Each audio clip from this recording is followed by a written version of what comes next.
Hello, I'm Jacques Rossi, a touring drummer with a love of all things animal. When I'm on the road, I visit as many zoos, aquariums... Hey, wait a minute. What's going on? Hey, what's going on there? Hello? Hello? Hello? We interrupt your regularly scheduled program to bring you Rossifari Zoo news. News you can use from the world of zoos and conservation. Every week, we bring you breaking news and analysis from around the globe, featuring the animals you love and the people who care for them. And here's your anchorman, Jacques Rossi. Hello, hello, hello, and welcome back to Rossifari and our weekly zoo news episode. It is so nice to have y'all back, and for those who it's your first time or who have really, really short memories, this is Rossifari Zoo News. We're going to spend about a half hour or so going through the headlines in the world of zoos and aquariums and conservation and just general cool animal stuff.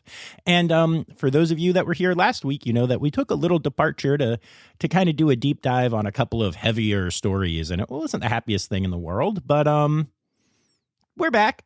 Normal stuff this week. Good stories, sad stories, happy stories, all the stories, probably some jokes or puns. I don't know because I haven't recorded them yet, but I'm assuming that they will be in there because I am a goober. And so, yeah, we're back. All the fun, goofy songs you've come to expect, all the good stuff, animal holidays. Yay to all of it. And speaking of animal holidays, here in the U.S., if you're listening to this the day that I'm releasing it, we have just celebrated Thanksgiving, a complicated holiday historically, but one of my favorites when it comes to the time with family and also the particular meal that gets eaten here. It is my favorite. I love pumpkin things. I love turkey. I love mashed potatoes and corn mixed together. It's a thing. I've done it since I was a little kid, and no one can tell me it's wrong. But anyway, I hope that those of you that celebrate Thanksgiving had a good one. And also a friendly reminder that today is, again, in the States where we prize commercialism above about everything else. Today is Black Friday, a day traditionally spent blowing lots of money on items that may really be on sale or may just be pretending to be on sale. But hey, whatever. Just a friendly reminder, though, and this is zoo newsworthy. This is newsworthy to save some of your money because Tuesday, November 30th, is Giving Tuesday, and this is a tradition that is more recent than Black Friday. But the idea is that that's the day that you take some of the money that you would spend on the commercial season ahead and instead give back. And friends, there are a lot of zoos and conservation organizations that need your help. COVID has been a bear on those industries and everything else. And so just a friendly reminder that Tuesday is Giving Tuesday, and that is, again, November 30th. And there are a lot of organizations out there that need your help. So every little bit that you can spare can go a long way. And a lot of times there are places that are doing matches or coming up with some, cool ways that you can help. So Tuesday the 30th is an absolutely great time to pick your favorite zoo or conservation organization or do some research into, an animal that you love and find out who's working to protect them in the wild or a zoo that has them that maybe could use a hand, and see if there's any matching donation type stuff happening or anything special. And don't forget to give to those amazing institutions. And also on Giving Tuesday, you can make sure that you're giving me a follow at Rossifari on Instagram, Facebook, and Twitter, at Rossifari Pod on TikTok. And if you also want to throw a couple bucks my way every month to help to support the pod, you can do that by giving on Tuesday or any day at patreon.com/Rossifari. Don't worry, I love and hate myself just as much as y'all do right now. And while I'm plugging things, here's an ad. Today's episode is brought to you by Daydreamers Studios. Do you have stories and expertise to share with the world? Have you ever thought about starting your own podcasts? There's no better time to start than now with the help of a trusted production partner. Daydreamer Studios is a full-service production company that takes all the stress off your plate. You can focus on creating engaging content while they focus on recording, editing, audio engineering, hosting, and publishing on 22 platforms. Log into the advanced remote system with one click, and the Daydreamer team will be on the other end, ready for you to record everything you have to say. Owned and operated by Daydreamer Network, Daydreamer Studios continues on the company's mission to empower storytellers of all kinds by making podcasting accessible to all. For more information and current promotions, visit daydreamernetwork.com/studios. All right, so here's your friendly reminder that if you see any stories that you think would fit a Zoo News episode, you can send those along to me, tag me in them on social media, email me at rossifaripod@gmail.com, or carrier pigeons also work. I like pigeons, especially Pidge, as you heard on Tuesday's episode. And if you didn't hear that one yet, you should really check it out because it's really cool. It's my time at the Ecotarium. But yeah, so without further ado, let's get to it. 1, 2, 3, 4. Ow, there's a funky monkey, tree kangaroo, or a binturong. It's Zoo News. Yeah. All right, so I want to start off this week by bringing up something from last week, but don't worry, it's in a happy way. I want to give some props to Clearwater Marine Aquarium, who, lost winter and was very transparent about it last week. They have been doing so much amazing stuff, not only for the community to be able to properly mourn and remember winter, but also for their staff. They have hired counselors. They took a day where they were closed. They brought in a therapy dog to hang out with their staff. I mean, the aquarium has been doing such amazing stuff to take care of their people that I am just so impressed. Compassion fatigue is such a real problem in this industry, and losing an animal is always horrible, but losing an animal that is a celebrity and also you have the connection of, wow, shouldn't have lived anyway, and then we helped and all of that. I'm sure I can't even imagine how heartbreaking this has been. So seeing the aquarium take these steps to make sure that their staff is well taken care of has meant the world to me, and I am just so impressed by that. So, nice job, Clearwater Marine Aquarium. And of course, Clearwater is not just focused on winter. They are still functioning as an aquarium and conservation organization. And so they also took this time to announce that the record-breaking mortality event that has been happening for Florida manatees, which you've heard about on multiple episodes of this podcast, is still happening and is still a problem. And so, as their membership in the Manatee Rescue and Rehabilitation Partnership, they have dedicated more staff and more equipment to that cause, and they are also working to open a new manatee rehabilitation site in Tappan Springs in Florida this year, and another site directly at the aquarium in the next 3 years. It is so awesome to see that even in this hard time, Clearwater Marine Aquarium is moving forward with helping the animal world. I am so impressed. And speaking of impressive things, way back in May, the Biden administration outlined a vision for how the United States can work collaboratively to conserve and restore the lands, water, and wildlife that support and sustain the nation.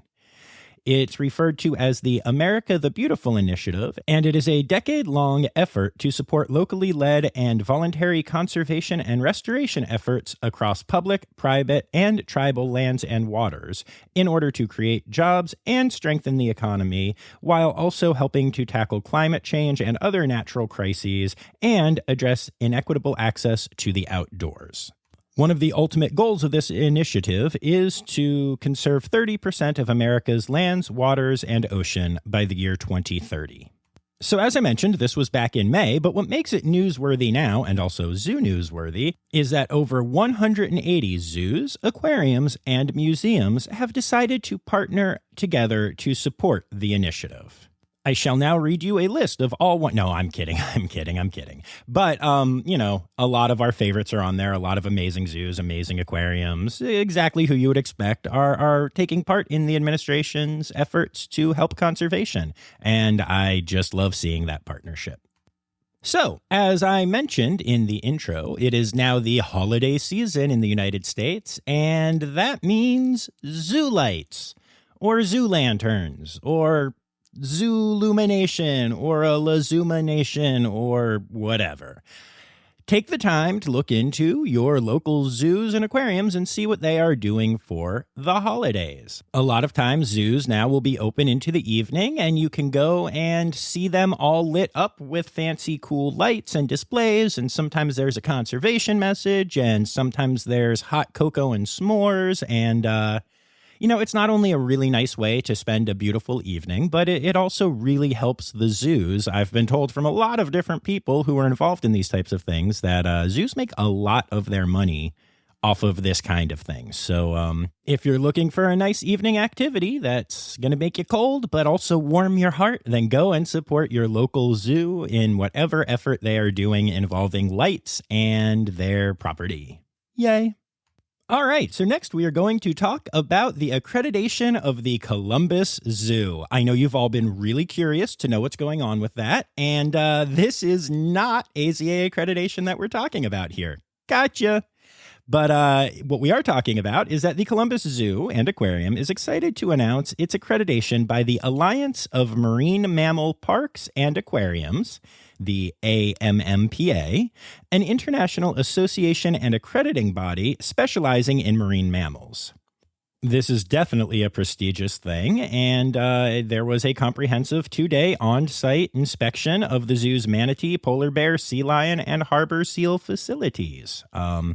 So there's some accreditation at the Columbus Zoo as they await their final verdict from the AZA, and I admit I'm curious. I don't know if this is a coincidence, something they were going after anyway, or if this is something to make sure they have some accreditation right away because of the laws in Ohio that say that only accredited institutions can keep their animals.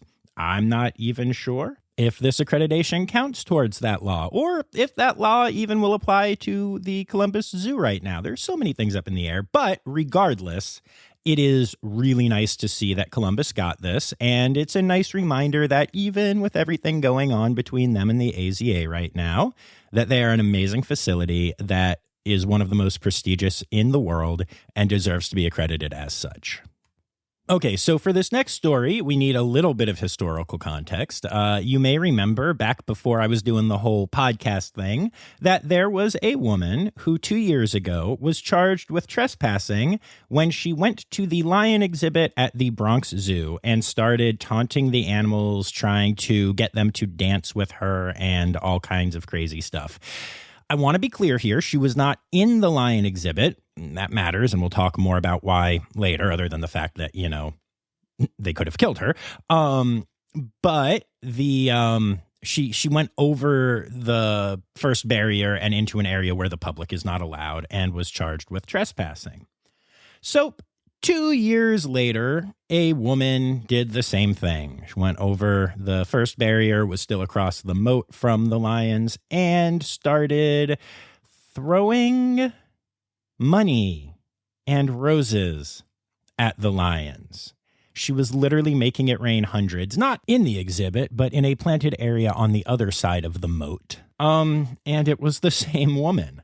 Maya Autry, 32, has been busted for trespassing in the lion area of the Bronx Zoo again.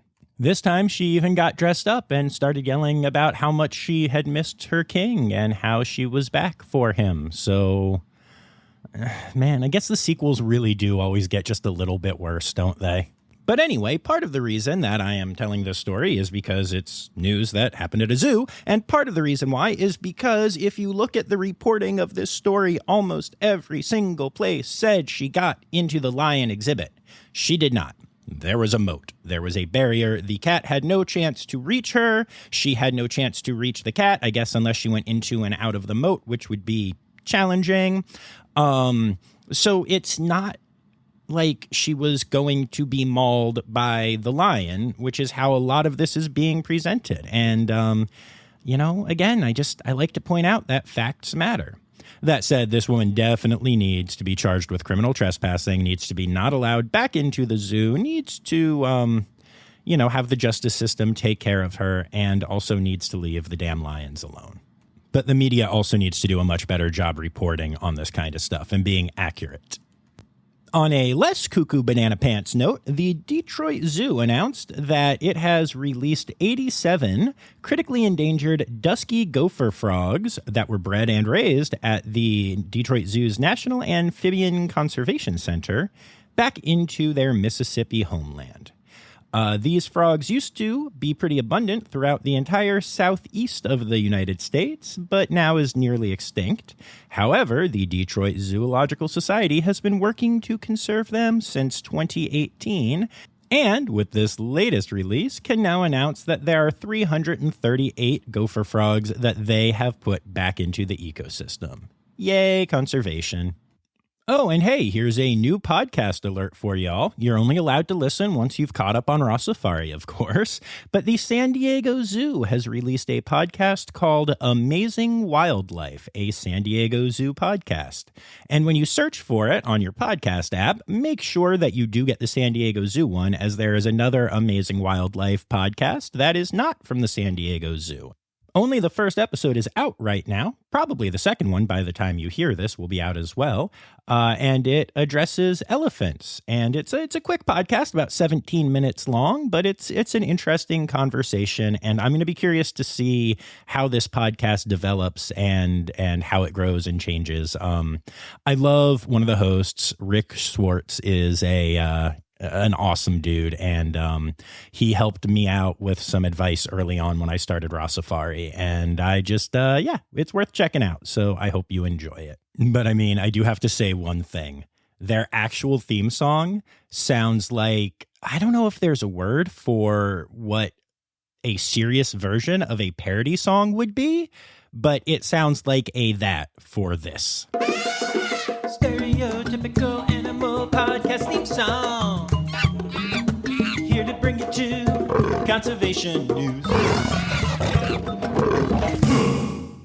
And in case you're already sick of hearing my voice, which I could understand, although also would not be great since I am the host of this podcast, we are now going to take you to senior penguin correspondent on the Rossifari team, Katie Propp. Take it away, Katie. All right, we'll be back after this quick break. Check out the new nature podcast that everyone is talking about, Birds of a Feather Talk Together. If you like Radiolab or Planet Earth, you'll love Birds of a Feather Talk Together.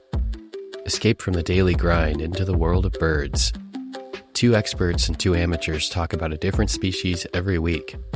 Recently, we talked about the osprey, burrowing owls, roadrunners, pigeons, giant hummingbirds, house wrens, sandhill cranes, and so many more. We have a lot of fun every week. Learn more about the incredible birds around you and some that you didn't know existed. Birds of a Feather Talk Together. You're going to like these birds. I guarantee it. The U.S. Fish and Wildlife Service is proposing to list the emperor penguin, a flightless seabird endemic to Antarctica, as threatened, with a 4D rule under the Endangered Species Act. Climate change, specifically melting sea ice, is the primary threat to the species. The proposed rule was submitted to the U.S. Fish and Wildlife Service and the Department of Interior. Penguins International submitted a comment in October of this year in support of changing the emperor penguin status to threatened. It's as simple as this. Without sea ice, the world won't have emperor penguins. These flightless birds are critically dependent on sea ice as their habitat for breeding, foraging, and molting. Increases in atmospheric greenhouse gases and the shrinking of Antarctic sea ice extent will reduce the population viability. By the year 2100, the probability of a decline in emperor penguins to quasi-extinction was predicted to be at least 36%, according to an IPCC climate projections report on emperor penguins. That was Genovrier et al. In 2009. It is very challenging to collect accurate data on emperor penguin breeding colonies and population trends due to the conditions in Antarctica. A lot of population trend data is based on satellite imagery that is over 10 years old. I'm talking about satellite images from 2009. Using satellites, you can find penguin poop on the ice and make estimates of populations. Looking at penguin poop is more reliable than counting penguins since we know emperor penguins go out to forage and might not all be on sea ice for counting. You may ask, what about a helicopter population assessment? First of all, Antarctica has high winds up to 90 miles an hour, if not higher.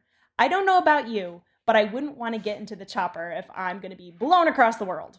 So if you look up emperor penguins on the IUCN Red List, the population trend is listed as decreasing.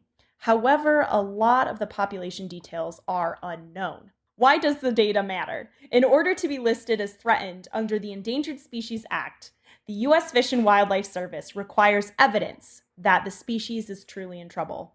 Information such as species biology, range, population trends at breeding colonies, historical and current range distribution, colony names and locations, sea ice conditions in Antarctica, and modeling efforts of the sea ice conditions are just a few examples of what they're looking for. Having emperor penguins listed as threatened needs to happen as soon as possible. Once an animal is listed as threatened and listed as such on the IUCN Red List, it's basically legitimized, and intergovernmental organizations need to take action by creating policies. This includes CITES, the Convention on International Trade in Endangered Species, and CMS, the Convention on Migratory Species. What can come of this? It really depends. I think the tourism industry around Antarctica will look different, and I think actions reducing CO2 emissions will hopefully be pressed harder on big businesses and governments. In a 2019 study published by Tratton, you're going to hear me use this scientist's name a lot, definitely one of the leading scientists in measuring penguin populations. Anyway, in a 2019 study, the most recent study I could find, the number of emperor penguin breeding colonies is 54, with approximately 256,500 breeding pairs. The breeding pair numbers are important to understand because without partners, you won't have chicks. Not to mention, emperor penguins need large colonies to stay warm during the freezing Antarctic temperatures, which can be around minus 76 F with winds of 90 miles an hour, like I had mentioned before, during the egg-laying seasons of June through August. Penguins that cannot huddle effectively may suffer greater energy demands and weight loss, and of course, adult male mortality during that winter fasting. So if you think of March of the Penguins, those males stay with those eggs and go without foraging that whole time. Both male and female emperor penguins must forage prior to breeding. The intake of food helps build their body reserves that allows the females to lay a single egg and the males to fast during that incubation. There's a wonderful scientific article that was published in 2020 by Tratton et al. He has a fantastic article all about penguin foraging. Emperor penguins, as you may know, they're mesopredators. So they're kind of in the middle of that food chain. So they've got predators and they have prey. So they're kind of in the middle. So they primarily rely on Antarctic krill and fish for their sustenance. And over the last 50 years, the annual winter sea ice cover has decreased and the regional warming has reduced krill abundance, and that has altered the marine food web. That is another wonderful article I highly suggest you look up. It's in several scientific, backed by several scientific researchers. So that predation success of penguins, it directly influences breeding success. Penguins, they depend on predictable areas within the ocean where prey aggregate. So they can go to those spots because they know that's where that food is going to be. But as warmer waters occur, it's going to cause the prey to seek cooler waters, which again is going to increase the cost pursuit for penguins.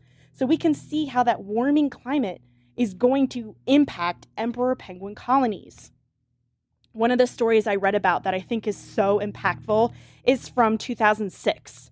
A penguin biologist, P.D. Boersma, absolutely admire this woman, visited East Antarctica and encountered an ice-free sea where an emperor colony used to be.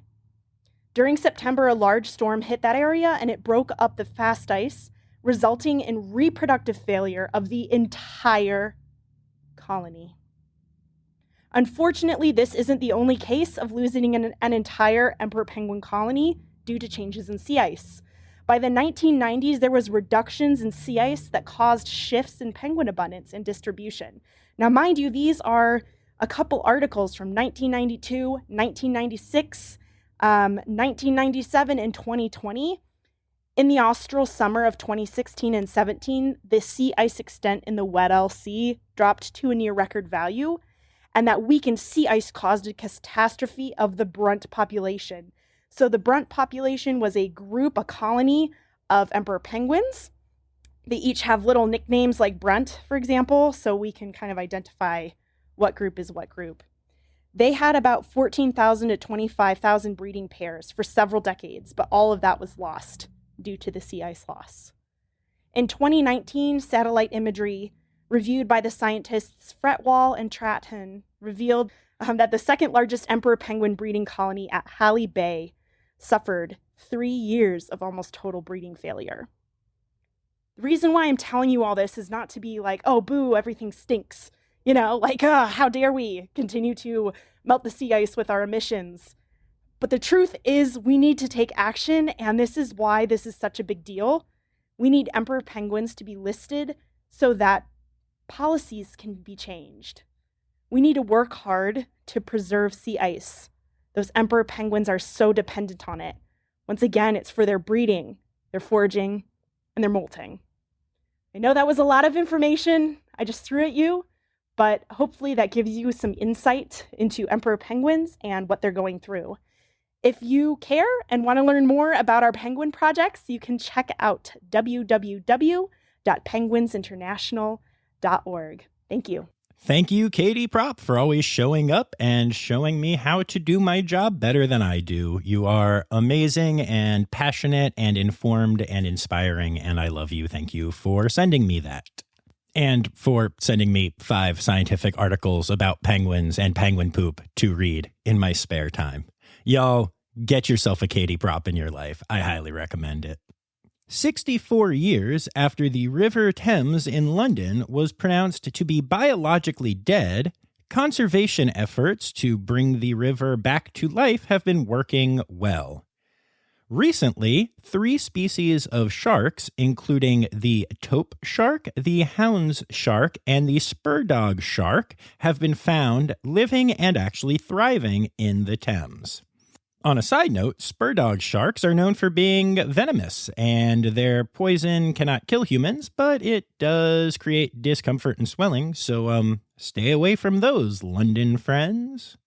Anyway, along with the 3 species of sharks, the Thames has now expanded to support more than 115 species of fish and 92 species of birds. It may be the wrong holiday for this, but I guess that is a fair time to say, it's alive. One of my favorite things to talk about in conservation news is how conservation organizations often take what seem to be unique steps to save species, such as helping the people in the area or saving their habitat or other things that may not seem to directly impact the species, but totally does. Another one of my favorite things to talk about is red pandas. So here's a story with both. My good friend, Sonam Tashi Lama, who is the program coordinator of Red Panda Network in Nepal, was recently awarded the title of Vaccination Champion for World Rabies Day. This is because of an initiative Red Panda Network has done in Nepal to help vaccinate, you guessed it, it's right there in the names. No, wait, dogs? Dogs? Why are they vaccinating dogs? Well, actually, it turns out that one of the many threats facing red pandas is that there is a wild dog population in Nepal that runs free and is prone to getting rabies. And those dogs then end up biting red pandas, and the rabies spreads and kills the red pandas and bad things. So the Red Panda Network has undergone this major program to vaccinate the wild dogs of Nepal. And it has been incredibly successful. And that effort has been rewarded with this award. And I think that's really cool. Yay, Red Panda Network. And yay, dogs. And last but not least, in conservation news this week, the first North Atlantic right whale calf of the season has been spotted Now, New England Aquarium is one of the institutions that really takes care of the conservation of the species and tracks their population and stuff. And if you are interested in following along and learning more about how the population of North Atlantic right whales change over the coming birthing season, I highly recommend following at NEAQ. You'll also get to see lots of pictures of Myrtle, the sea turtle, and queen of the aquarium. So that's like a win-win.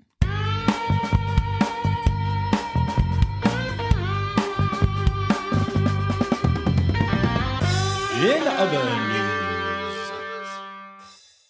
a quick heads up for my listeners in Massachusetts and areas around there. Multiple cases of leptospirosis have been reported in dogs in Massachusetts. This is commonly known as lepto, and it's a bacterial disease that can affect the kidneys and other organs of dogs. The results can be debilitating or even fatal. And dogs are not the only animals that can get infected. Other animals, including humans, can get infected when they are exposed to the urine of an infected animal or through contaminated water contaminated by said urine. Dogs, wildlife, rodents, livestock, they can all get lepto, and it is spreading heavily through Massachusetts right now. Also, keep in mind, as we've seen with another disease that is taking the world by storm right now, state boundaries don't actually matter to the disease. So while this is currently contained in Massachusetts, this matters for everyone. Keep in mind that there is a safe and recommended lepto vaccine available for your dogs. So, vaccines are good. That is the stance of this podcast. And also, if you live in the area, it is probably helpful right now to reduce your dog's exposure to wildlife, livestock, rodents, and contaminated water, including not allowing them to drink from puddles and not allowing them to swim in any water that might be contaminated by any of those things. And now, Rossifari French correspondent, Jacques Rossi. So in my land of France, they have recently decided... No. All right, fine. I won't do the accent, but can I at least keep the accordion? No. Fine. Podcasting used to be fun. Anyway, France has recently passed some really big animal rights legislation, which will mean that wild animals are no longer allowed to be used in circuses, and also prohibits the ownership of certain exotic animals, like private ownership, within the next 7 years. And on top of all of that, will ban live dolphin shows in the next 5 years and immediately end mink farming in the country. The hope is that the legislation will help address wildly reported animal welfare concerns at the circuses and other institutions that are going to have to now let go of their animals because of this legislation. Bonsoir, animal abusers. Oh, animal holidays. Animal holidays. Hey! All right, so let's wrap up November and head into December. A quick reminder that the rest of November is still Manatee Awareness Month. And then let's see, when this podcast comes out, it is Friday the 26th, which is Black Friday in the United States, as we said. Saturday, the 27th, is Small Business Saturday. And I also want to encourage y'all to keep in mind those small conservation-minded businesses. You've heard me interview a lot of people that are artists and they give money to conservation organizations and stuff like that. There's just a lot of really cool stuff out there. So keep those in mind for Small Business Saturday and for your gift giving over the holiday season, should that be your thing. November 28th is the start of Hanukkah. And then November 29th, which is Monday, is World Anteater Day and World Tamandua Day, or Tamandua Day. I've heard it pronounced both ways. So, happy World Tamandua Day to Colleen Adams and all who celebrate. And it is also International Jaguar Day. I assume that's because jaguars like to eat various anteaters? It all goes together. I don't know. But also, it's kind of funny that, World Anteater Day is also World Tamandua Day, but they call it two separate things because tamanduas are anteaters. These things get weird sometimes. But anyway, the 29th is going to be a pretty great day unless you are an ant, or more accurately, a termite, which is what anteaters eat the most of. Keep in mind that Tuesday the 30th is Giving Tuesday, as I mentioned at the top of this episode. And then Thursday, December 2nd, is National Mutt Day. Yay, puppies. And those are your animal holidays for the week.